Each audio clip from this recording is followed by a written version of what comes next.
Dan alhamdulillah ramai sekarang ustaz-ustaz kita yang saling menegur apabila ada ustaz yang menggunakan hadis palsu.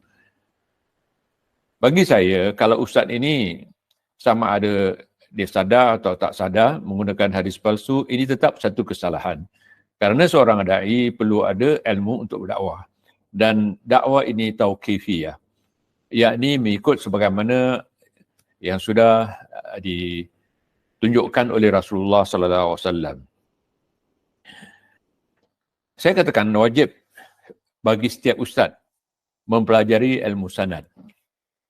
Kerana hadis ini dijaga dengan sanad. Saya katakan Quran Allah sudah jaga, inna nahnu nazzalna zikra wa inna lahu lahafidun.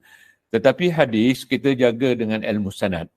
Sehingga Ibn al-Mubarak dalam kitabnya Az-Zuhud, dia mengatakan al-isnadu minad din.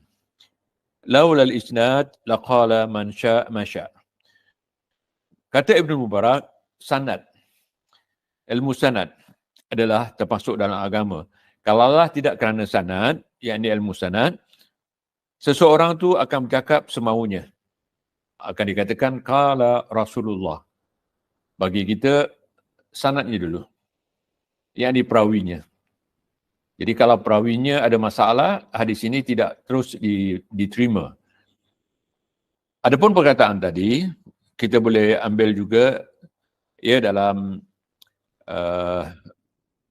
kitab yang ataupun hadis yang diriwayatkan oleh Ad-Darimi, nombor hadisnya 424, ataupun dalam jilid pertama nombor hadisnya 104.